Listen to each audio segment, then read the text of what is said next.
Hello everyone, welcome to our channel. Huge volatility में markets में दिखाई दे रही है। विक्स को भी अगर देखा जाए तो विक्स ने स्पाइक कर दिया है और प्रीमियम्स काफी हाई हो चुके हैं। और ऐसे मार्केट्स जो होते हैं और उसके साथ में जब वोलेटिलिटी होती है तो काफी रिस्की हो जाते हैं, क्योंकि जो बायर्स भी होते हैं और जो सेलर्स भी होते हैं वो कुछ हद तक ट्रैप होने की पोजीशन में निकल आते हैं। क्योंकि आप अगर बायर्स भी हो और आप बाय कर रहे हो, लेकिन फॉल अगर सडन आ रहा है और एक रैपिड से आ रहा है तो आप उसमें टेंस हो जाते हो, ट्रेड निकाल देते हो। और उसमें अगर शॉर्ट भी आप ट्रेडर हो तो आप इतनी राइज अगर देखोगे तो वन साइड अगर रैली देखोगे तो उसमें भी आपकी हिम्मत नहीं होती है।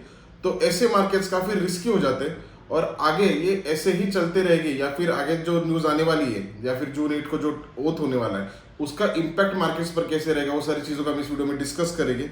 और क्या क्या पॉसिबिलिटीज आगे जाके मार्केट के लिए आ सकती है उन चीजों को भी इस वीडियो में हम डिस्कस करेंगे। अभी मेन जो सिनेरियो जो चल रहा है वो सिनेरियो क्या है, तो सिनेरियो ये है कि कोएलिशन गवर्नमेंट फॉर्म हो चुकी है, बीजेपी गवर्नमेंट आने वाली है।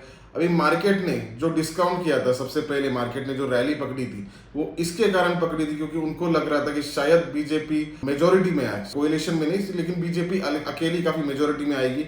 और जैसे ये पिछले 10 साल काम होता रहा था वैसे ही काम आगे भी चलते रहेगा। लेकिन अभी अगर देखा जाए तो कोएलिशन गवर्नमेंट का इम्पैक्ट हमेशा, ये पास्ट हिस्ट्री हुआ कि कोएलिशन गवर्नमेंट जब भी फॉर्म होती है तो उसका हमेशा इम्पैक्ट होता है, क्योंकि आपको उनका भी ध्यान रखना पड़ता है। उनको भी कुछ जो मिनिस्ट्री होती है उनको मिनिस्ट्री भी देनी पड़ती है, क्योंकि उसके अगर कोएलिशन आपका, उसके बगैर कोएलिशन आपका टिक नहीं सकता। तो ये जो फियर है ये फियर मार्केट्स के लिए है कि, और उसी के कारण वोलेटिलिटी इंडेक्स भी बढ़ चुका है। और शायद पुट में भी जो पिछली बार जो फॉल हुआ था 2 दिन पहले, जब एग्जिट पोल्स फेल हो चुके थे और उसमें जो फॉल हुआ था तो वो उसी का नतीजा था। कल की जो रैली थी वो कुछ हद तक एक्सपेक्टेड थी, क्योंकि इतने बड़े फॉल के बाद में गवर्नमेंट आ चुकी थी तो लोगों ने कुछ हद तक उसको पॉजिटिवली देखा कि चलो गवर्नमेंट आ चुकी है, और उसी के कारण उसमें राइज दिखाई दी। बेसिकली अभी जो चल रहा है, अभी मार्केट्स में इमोशन का खेल काफी ज्यादा चल रहा है। सेंटिमेंट रिलेटेड ड्रिवन मार्केट हो चुका है। मतलब सेंटिमेंट जो लोगों की जिस डायरेक्शन में जा रहे हैं उस डायरेक्शन में ही मार्केट की इमीडिएट मूव हो रही है, और उस सेंटिमेंट्स के कारण भी बड़े बड़े फॉल्स भी हमें दिख रहे हैं और बड़ी बड़ी राइज भी हमें दिख रही है।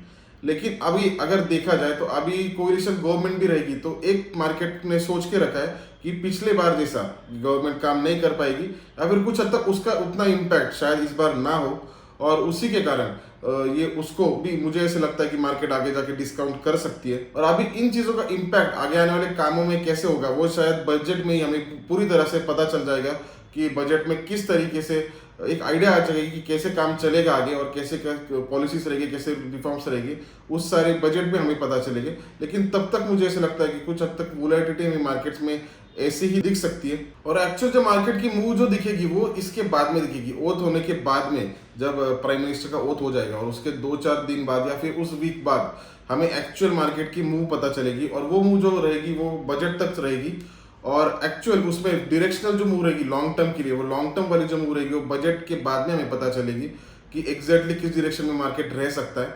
क्या ये मार्केट जैसे आया था, जैसे अभी तक आया था कि 51,000 तक उसने मार्क को हिट किया था, क्या वैसे ही कंटिन्यू रहेगा, या फिर उतने ग्रोथ में ही रहेगा, या फिर उतने ही कैपेसिटी या फिर जो स्पीड उसने पकड़ी थी क्या वैसे ही बरकरार रहेगी, या फिर कुछ हद तक वोलेटिलिटी, वो सारी चीज़ों का हमें उसमें एक अंदाजा आएगा। लेकिन तब तक मुझे ऐसे लगता है कि काफ़ी संभाल के चलना चाहिए, क्योंकि इतने बड़े मूव्स जो होते हैं तो वो काफ़ी रिस्की हो जाते हैं, काफ़ी ट्रेडर्स के लिए भी रिस्की हो जाते हैं। और अभी अगर देखा जाए तो सिर्फ ट्रेडर्स की बात नहीं, इन्वेस्टर्स का भी पैनिक हमें दिखाई दे सकता है। काफी लोगों ने उनके पोर्टफोलियो ये किए थे, स्क्वेयर ऑफ हुए थे, काफी लॉसेस भी हुए थे। और अभी भी अगर देखा जाए तो एफआई पूरी तरीके से मार्केट में नहीं आया। एफआई ने करीबन पिछला जो महीना था तो एफआई ने पूरी तरह से सेलिंग की थी, और इंडियन जो डीआई जो थे वो बाइंग की ओर ज्यादा उनका ये था, क्योंकि उनको लग रहा था कि ऐसा मार्केट आएगा।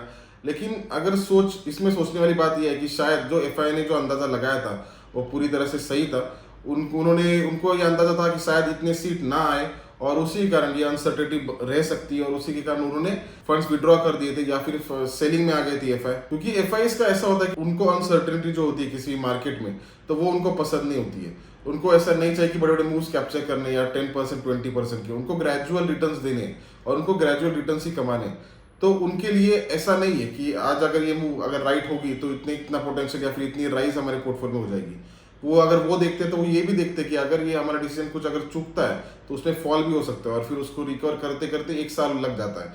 और काफ़ी बार ऐसा भी होता है कि कुछ 1-2 दिन के जो लॉसेस होते हैं उसको पोर्टफोलियो में, तो उनको कैप्चर करते करते 1 डेढ़ 2 साल भी कभी कभी लग जाते हैं। तो वो रिस्क लेने की उनकी बिल्कुल ये नहीं होती, क्योंकि काफ़ी अलग अलग इकोनॉमीज होते हैं, किसी और इकोनॉमी में वो पैसे इन्वेस्ट कर सकते हैं जो उनको लगता है ग्रोथ। और अगर चाहिए ही है तो काफ़ी लोग ऐसे हैं कि बाहर निकल चुके हैं, और फिर जब डिसीजन आएगा और जब चीज़ें जितनी क्लियर आउट होना शुरू हो जाएगा तब फिर वो वापस मार्केट्स में आएंगे।